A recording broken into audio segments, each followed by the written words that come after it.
सुनाए आंचल रोज पसार, सभी युवा को जन्मभूमि पर मिल रहा रोजगार, सभी युवा को जन्मभूमि पर मिल रहा रोजगार। रफ्तार पकड़ ली है बिहार, रफ्तार पकड़ चुका है बिहार, भैया फिर से एनडीए सरकार।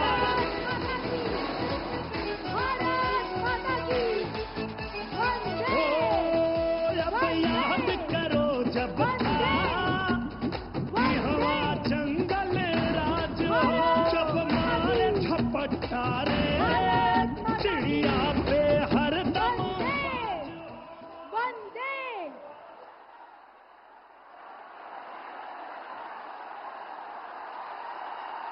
आज हमारा अहोभाग्य है, आए मान्य महान, आपका स्वागत है श्रीमान, आपका स्वागत है श्रीमान। सीमांचल की पावन भूमि, बाबा सुंदरनाथ धाम, बाबा मदनेश्वर धाम, मां खड़गेश्वरी, श्री रामलाल सिंह स्नेही द्विवेदी फणीश्वर नाथ रेणु की मैला आंचल और परिकथा की पृष्ठभूमि पर ग्लोबल लीडर, न्यू इंडिया के शिल्पकार, जन जन की आवाज, भारत के गौरव प्रधानमंत्री श्री नरेंद्र मोदी जी का हार्दिक स्वागत और अभिनंदन।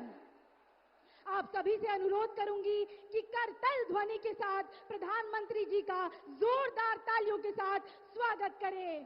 भारत माता की, भारत माता की।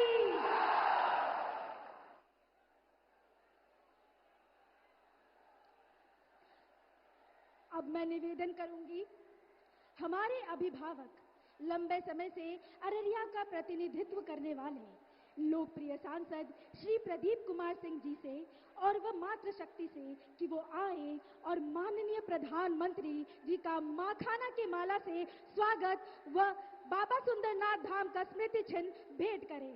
सब जोरदार तालियों के साथ स्वागत करेंगे, एक साथ बोलेंगे भारत माता की, भारत माता की।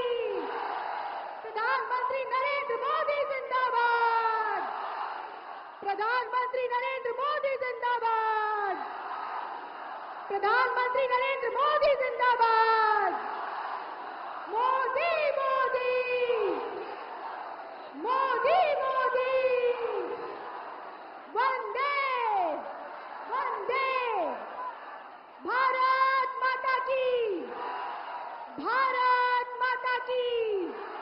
हमारा नेता कैसा हो? नरेंद्र मोदी जैसा हो। हमारा नेता कैसा हो? नरेंद्र मोदी जैसा हो। प्रधानमंत्री नरेंद्र मोदी जिंदाबाद।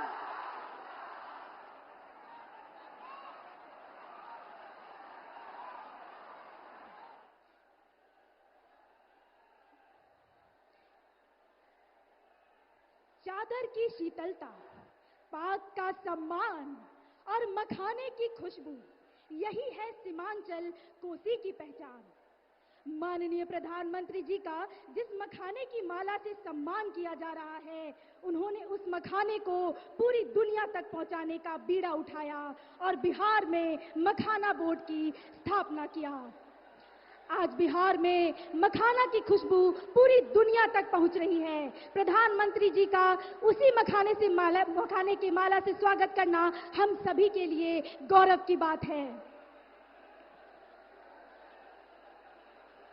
भारत माता की, भारत माता की। वंदे वंदे वंदे। दोस्तों, अब मैं आमंत्रित कर रही हूं केंद्रीय मंत्री और जनता दल यूनाइटेड के नेता माननीय श्री रामनाथ ठाकुर जी को जोरदार तालियों के साथ इनका स्वागत करिए।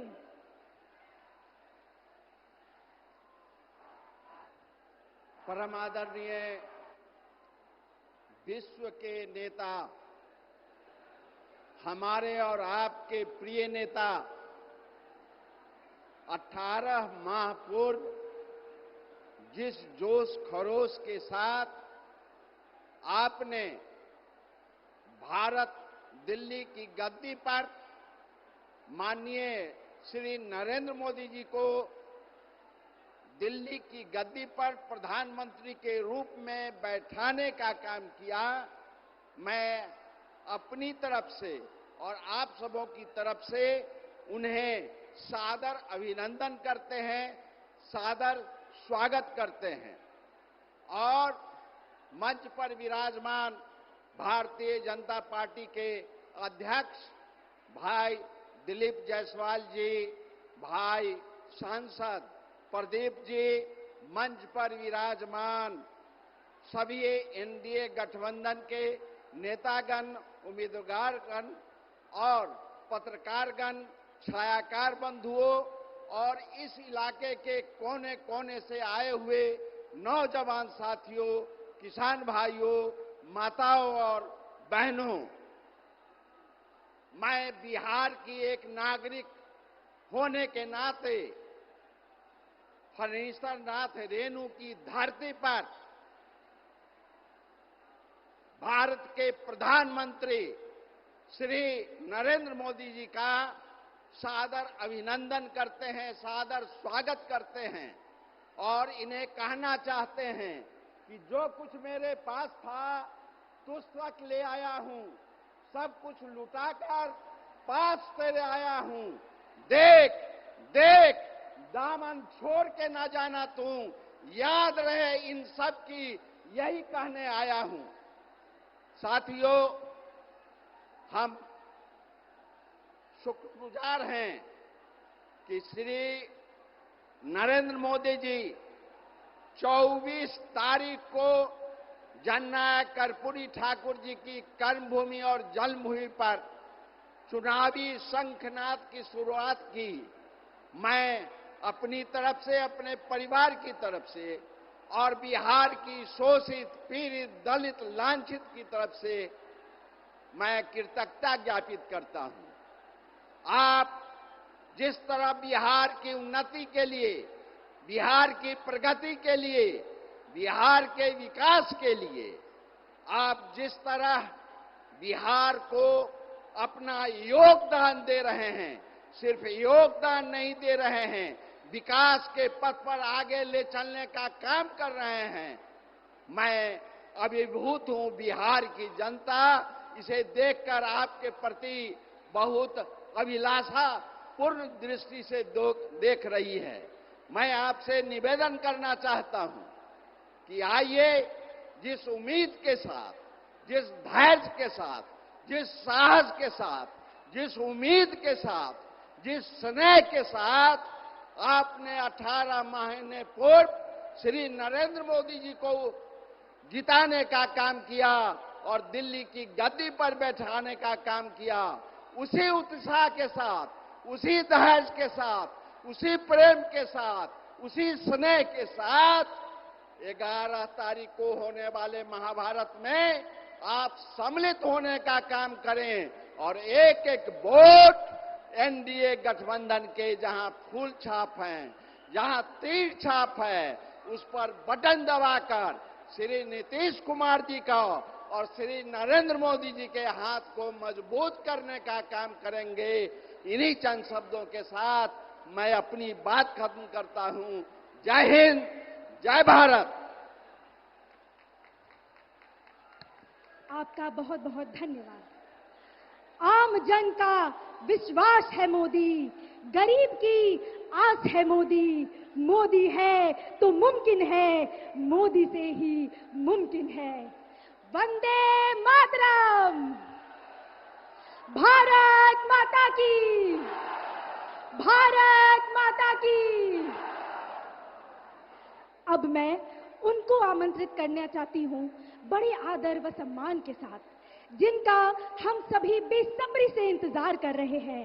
आइए करतल ध्वनि के साथ स्वागत व अभिनंदन करते हैं जन जन के नेता, हमारे यशस्वी प्रधानमंत्री माननीय श्री नरेंद्र मोदी जी का। प्रधानमंत्री जी, आपसे निवेदन है कि अपने ओजस्वी विचारों से अभिसिंचित करने की कृपा करें। माननीय प्रधानमंत्री जी। भारत माता की, भारत माता की, भारत माता की। अररिया के ई पावन माटी पर मौजूद सब्बे भैया बहन आप बुजुर्ग जन के हम प्रणाम करी छे।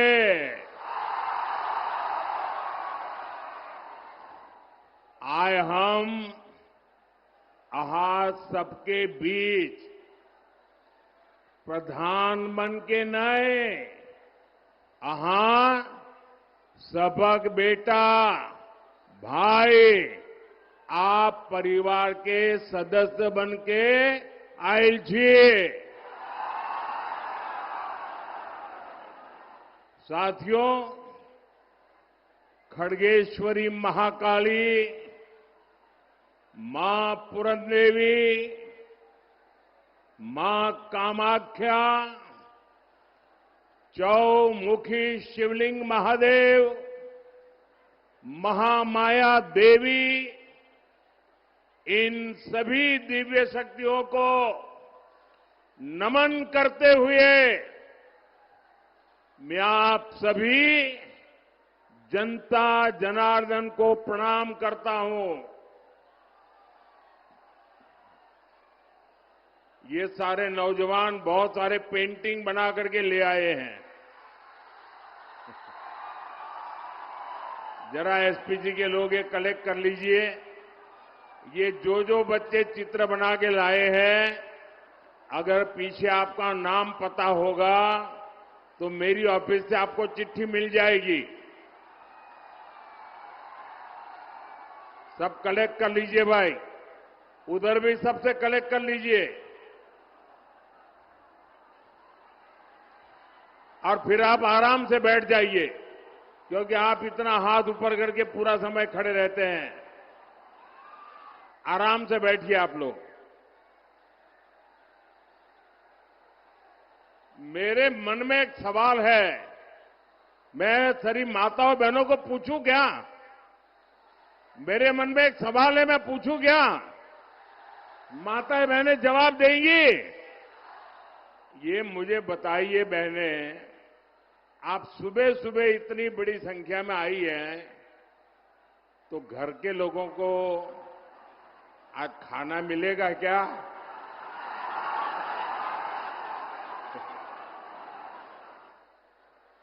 या तो आप सुबह 4 बजे उठ के खाना पकाया होगा,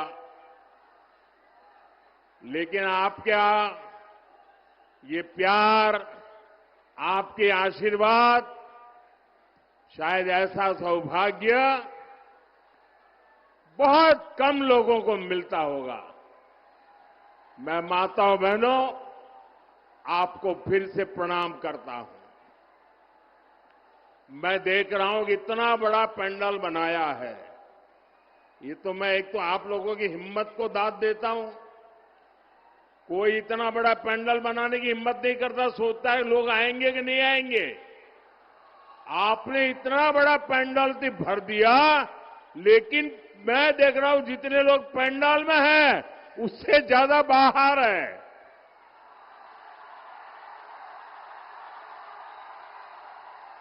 और जब मैं हेलीकॉप्टर से देख रहा था, बहुत बड़ी मात्रा में लोग पैदल चल करके आ रहे थे। वो तो शायद अभी पहुंचे भी नहीं होंगे।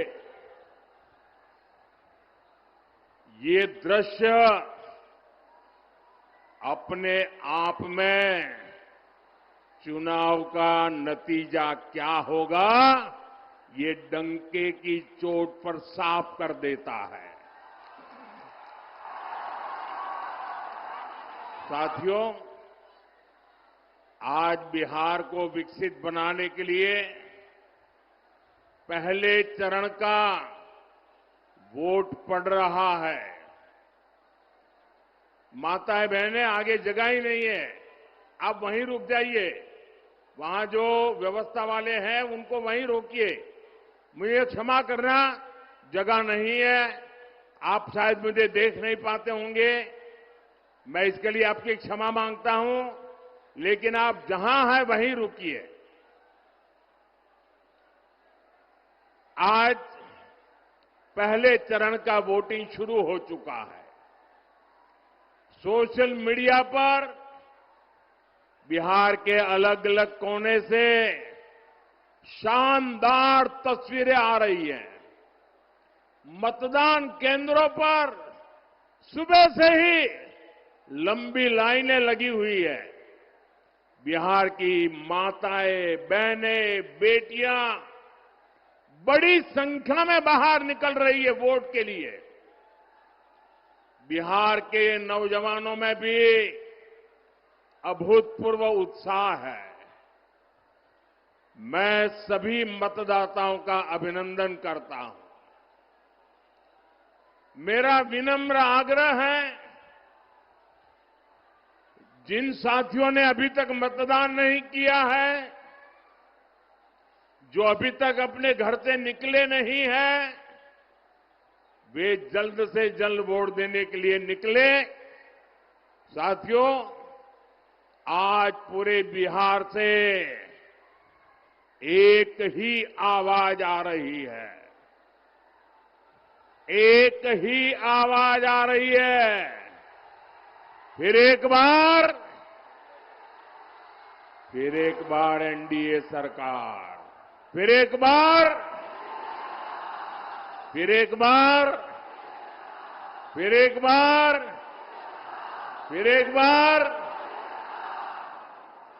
बार सुशासन सरकार। बिहार की इसी भावना के पीछे माताओं बहनों की उम्मीद है, नौजवानों के सपने हैं। और मेरे नौजवानों, ये मोदी की गारंटी लिख करके रखो। आपका सपना ही, मेरे नौजवान साथियों लिख करके रखो, आपका सपना ही मोदी का संकल्प है।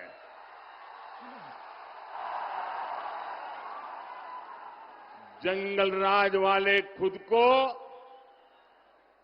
आपका माई बाप कहते थे, अपने आप को शहंशाह मानते थे। ये तो मोदी है, मेरा माई बाप आप जनता जनार्दन है, आप ही मेरे मालिक है, आप ही मेरा रिमोट कंट्रोल है। 140 करोड़ देशवासी, यही मेरा परिवार है, यही मेरे मालिक है।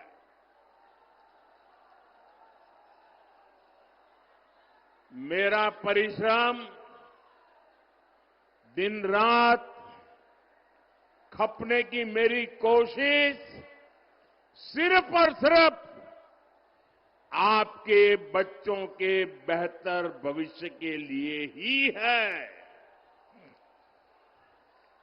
साथियों, आज मैं आपको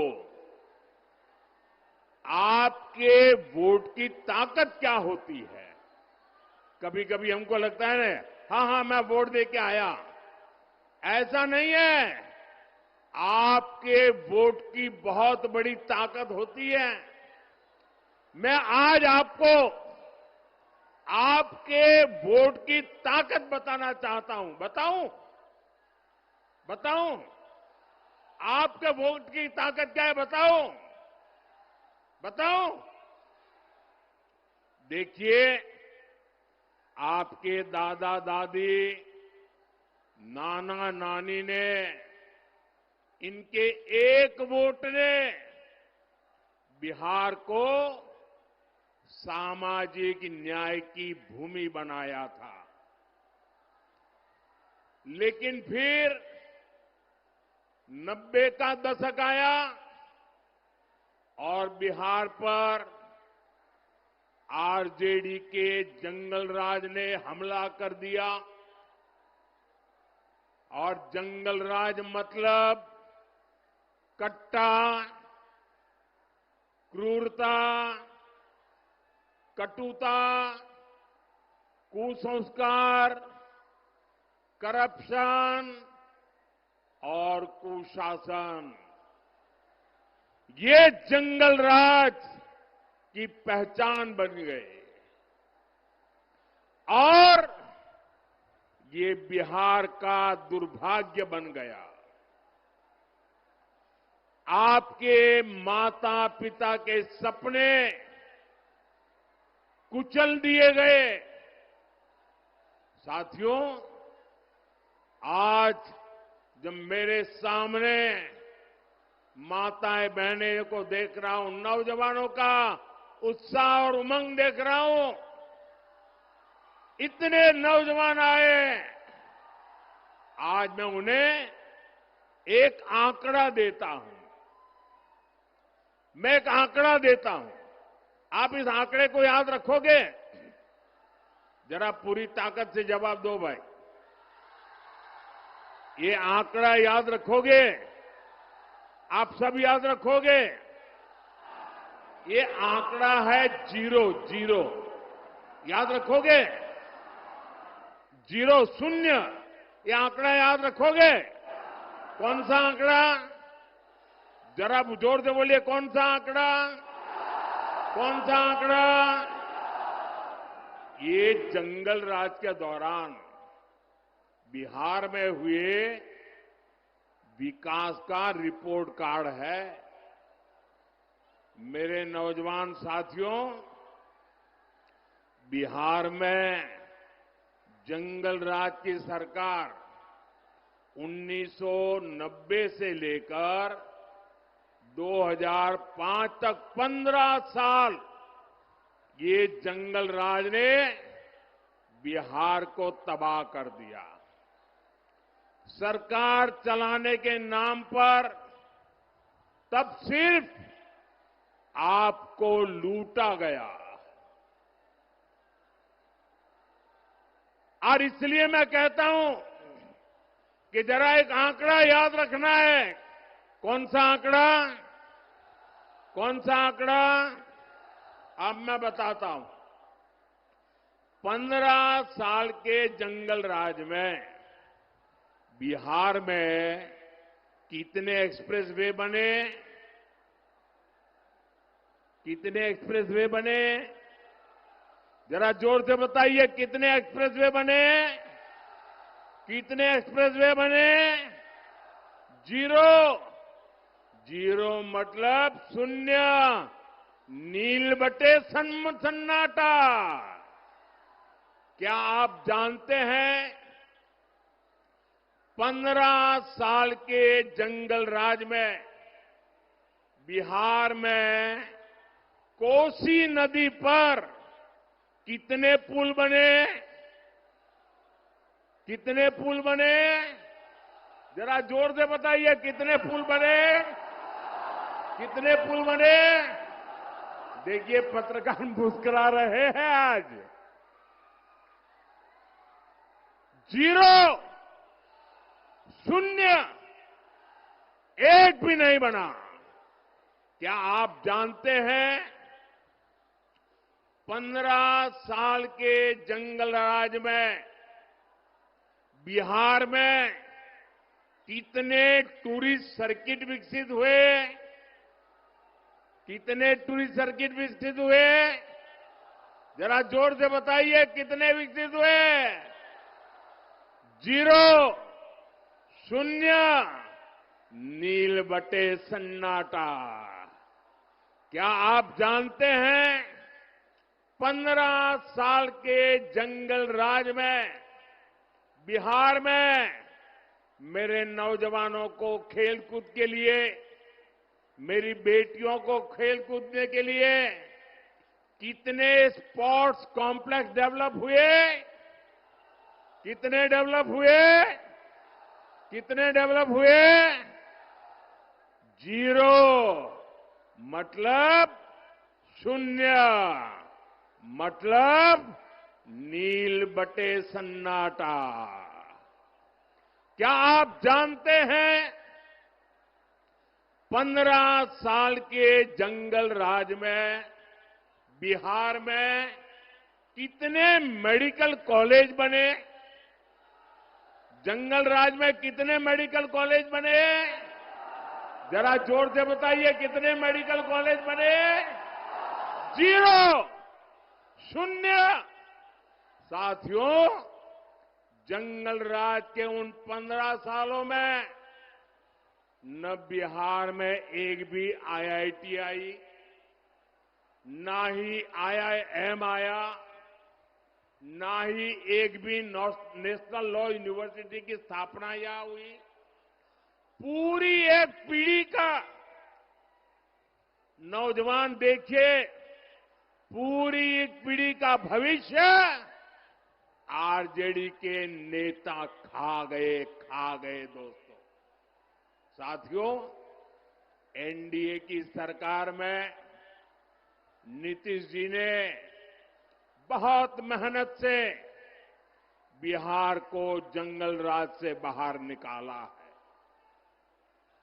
2014 में डबल इंजन की सरकार बनने के बाद बिहार के विकास में नई तेजी आई है। पटना में आईआईटी खुली है, बोधगया में आईआईएम खुला है, पटना में एम्स खुला है, दरभंगा एम्स का काम तेज गति से चल रहा है।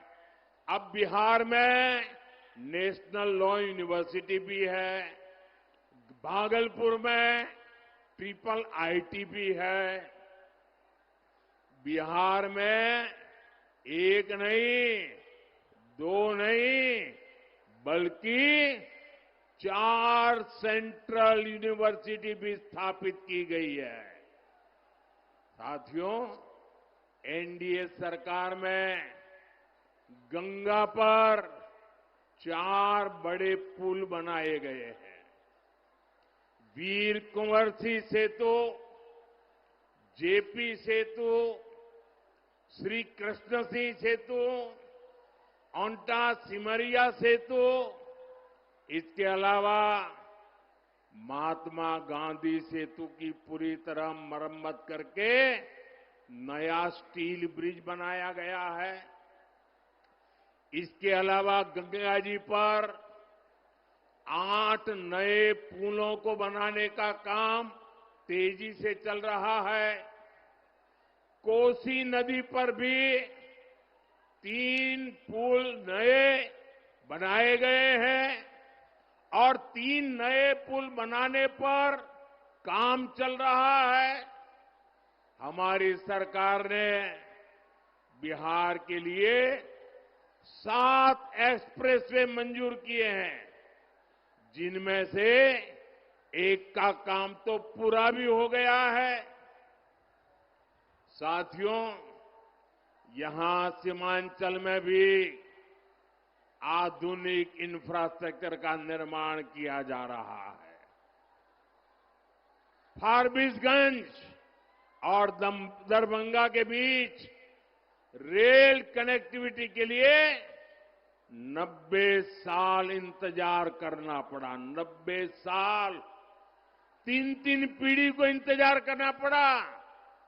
अब कई सालों बाद फारबिसगंज और सहरसा भी आपस में कनेक्ट हो गए हैं। गोरखपुर सिलीगुड़ी एक्सप्रेसवे से तो इस क्षेत्र की तस्वीर बदलने वाली है। ये सारा उदाहरण बताते हैं कि बिहार का विकास अगर कोई कर सकता है तो एनडीए कर सकता है। भाजपा के साथ पूरी एनडीए की टीम मिलकर के कर सकती है। साथियों, और इसलिए हमें अपने नौजवानों को, अपनी बेटियों को, अपने नागरिकों को बेहतर जीवन देना है। इसलिए एनडीए सरकार हर गरीब को पक्का घर दे रही है, हर जरूरतमंद को मुफ्त अनाज, मुफ्त इलाज दे रही है, नल दे रही है, नल से जल दे रही है। मुद्रा योजना के तहत आप यहां जगह कम है, प्लीज आप लोग वहीं रुकिए। यहां जगह कम है, साथियों आप वहीं रुकिए, आगे मत आइए। मैं आपका उत्साह देख रहा हूं, आपका जोश देख रहा हूं, आपका ये प्यार मेरे सर आंखों पर, आपका ये प्यार मेरे सर आंखों पर। साथियों, मुद्रा योजना के तहत स्वरोजगार के लिए बिना बैंक गारंटी युवाओं को मदद दी जा रही है। बिहार के हमारे नौजवानों को मुद्रा लोन के करीब 3 लाख करोड़ रुपए मिले हैं। लेकिन साथियों, हमारे इन प्रयासों के सामने एक बहुत बड़ी चुनौती खड़ी है, और वो चुनौती है घुसपैठियों की। एनडीए सरकार पूरी मक्कमता से और पूरी ईमानदारी से जो घुसपैठिए हैं, एक एक की पहचान कर रही है और घुसपैठियों को देश से बाहर निकालने में जुटी है।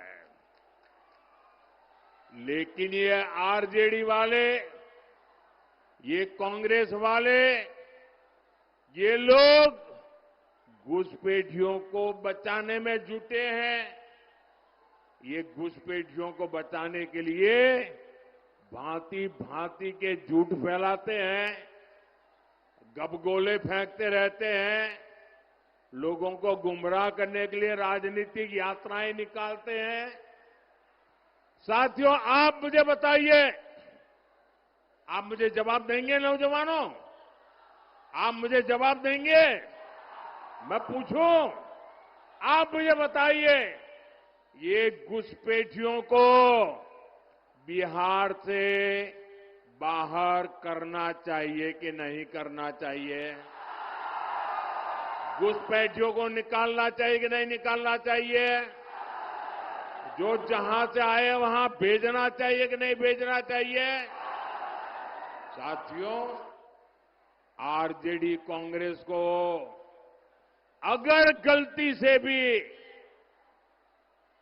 जहां जहां उनको मौका मिला है, जब जब मौका मिला है, ये घुसपैठियों को पिछले दरवाजे से भारत का नागरिक बनाने में लगे रहे।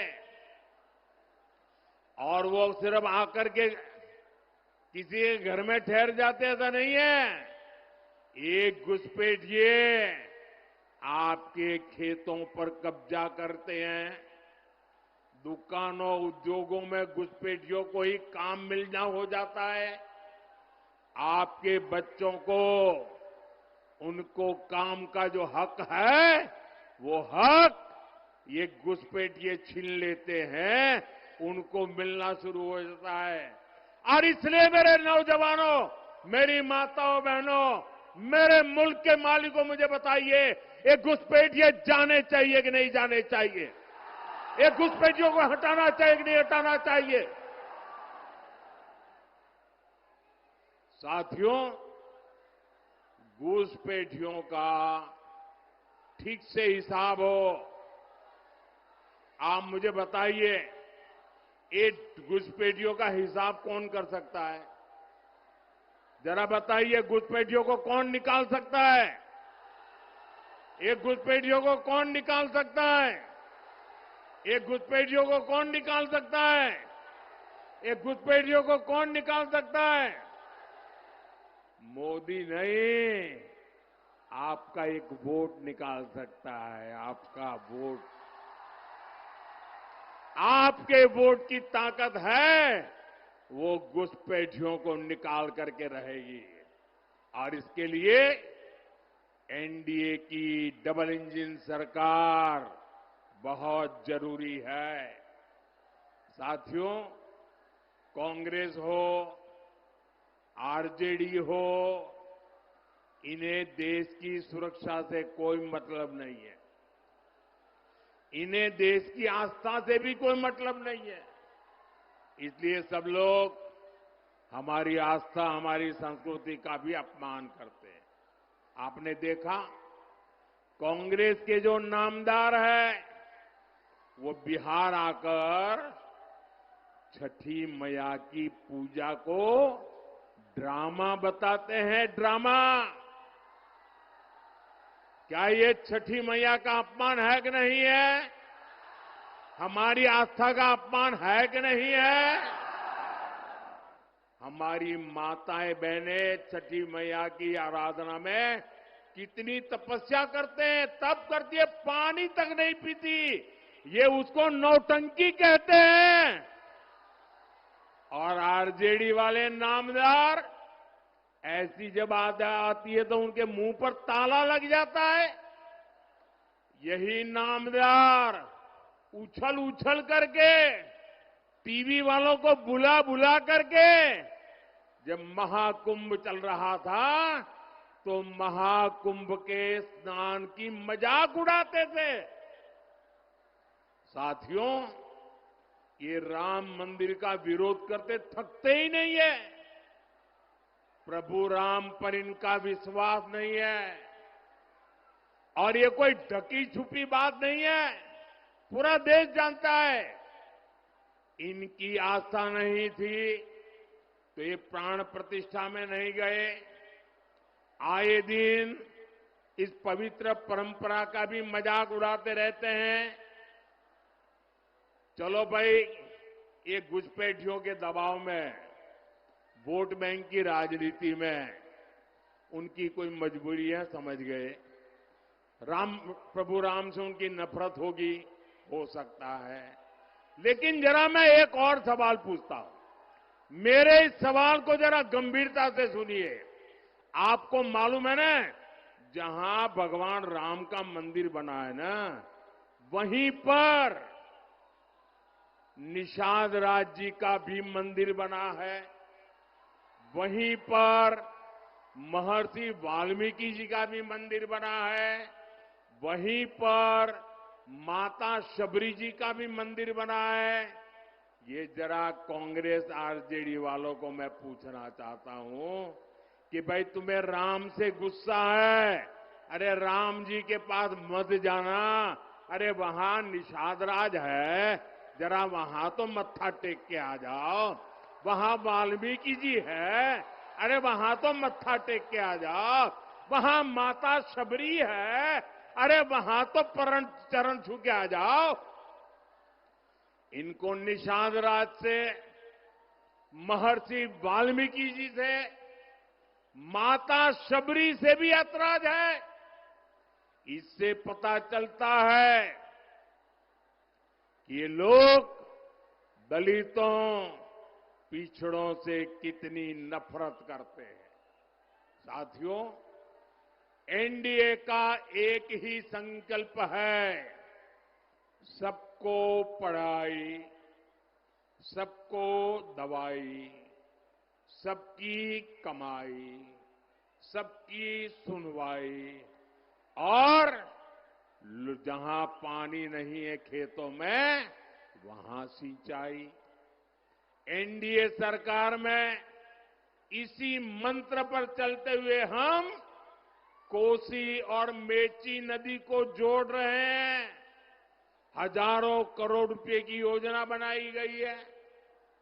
लक्ष्य यही है कि बाढ़ की चुनौती कम हो और किसानों को सिंचाई की सुविधा मिल सके।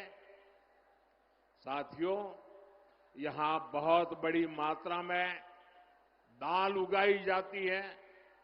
हमारी सरकार ने दलहन किसानों के लिए बहुत बड़ी योजना बनाई है। इससे दलहन किसानों को बहुत लाभ होगा। अब तो आपकी सेवा में नया राष्ट्रीय मखाना बोर्ड भी है। ये मखाना की खेती को नई बुलंदी देने वाला है। साथियों, यहां इस क्षेत्र में जूट की भी काफी खेती होती है। जूट किसानों के लिए जितना हमारा सरकार कर रही है उतना पहले कभी नहीं हुआ। आरजेडी कांग्रेस के दौर में एक समय ऐसा भी था जब जूट किसानों को 1 क्विंटल जूट के 1000 रुपये भी नहीं मिलते थे। ये एनडीए सरकार है जिसने आपके हितों का ध्यान हमेशा रखा। आज 1 क्विंटल जूट एमएसपी 5,600 रुपये से ज्यादा हो गया चुका है। 5,600। उस समय 1,000 भी नहीं होता था। साथियों, जब केंद्र में आरजेडी और कांग्रेस की सरकार थी तब उन्होंने जूट किसानों को एमएसपी के रूप में सिर्फ 400 करोड़ रुपए दिए, जबकि एनडीए सरकार अभी तक 1300 करोड़ रुपए से ज्यादा किसानों को दे चुकी है। इसका बड़ा फायदा बिहार के जूट किसानों को हुआ है। साथियों, हमारी सरकार माताओं बहनों की कमाई और दवाई के लिए भी अनेक कदम उठा रही है। मुख्यमंत्री महिला रोजगार योजना इसका सशक्त उदाहरण है। इसके तहत बिहार की 1,40,00,000 बहनों के खाते में 10-10 हजार रुपये पहुंच चुके हैं। माताएं बहनें जरा ताली बजा करके मुझे बताइए, ये अच्छा हुआ है कि नहीं हुआ है? आपको ताकत मिली है कि नहीं मिली है? और हमने वादा किया है जो भी इस पर से कोई काम धंधा शुरू करेंगे उनको आगे सरकार बनने के बाद फिर से पैसा मिलने वाला है। करेंगे ना? हमें बिहार को आगे बढ़ाना है, करेंगे ना? बिहार एनडीए ने फिर से सरकार बनने के बाद इस योजना का दायरा बढ़ाने की घोषणा की है। साथियों, मुझे परसों ही बिहार की बहनों से फोन कॉल पर बातचीत करने का अवसर मिला था और मुझे बताया गया लाखों बहनें मेरे साथ उस समय जुड़ी थी और घंटे भर में बात करता रहा। और जो मैंने उनको सुना, एक एक बहन जो बता रही थी, मुझे विश्वास हो गया है ये हमारी माताएं बहनें, ये हमारी माताएं बहनें समृद्ध बिहार बनाने का संकल्प ले चुकी है और इसलिए वो जंगल राज की वापसी भी कभी भी वापसी नहीं होने देंगे। अब मेरा विश्वास और पक्का हो गया है। आज बिहार को जंगल राज से बचाने के लिए अगर सबसे बड़ा कोई किला है, सबसे बड़ी दीवार है, सबसे बड़े संरक्षक है तो ये मेरी माताएं बहनें हैं। ये मेरी माताओं बहनों की ताकत है, ये मेरी माताओं बहनों की जागरूकता है। साथियों, कुछ दिनों पहले मैंने कांग्रेस और आरजेडी में जो झगड़े हो रहे हैं ना, एक दूसरे की टांग खींचने का जो काम चल रहा है, उसकी पोल खोल दी थी। ये पोल खुलने के बाद कांग्रेस आरजेडी के बीच झगड़ा और भी बढ़ गया है। अभी हमने देखा कांग्रेस ने तो अब उप मुख्यमंत्री पद के उम्मीदवार को ही आरजेडी के खिलाफ मोर्चे पर उतार दिया है। वो मीडिया को इंटरव्यू दे रहे हैं और इंटरव्यू में क्या कह रहे हैं? वो इंटरव्यू में आरजेडी के जंगल राज की ही कलई खोल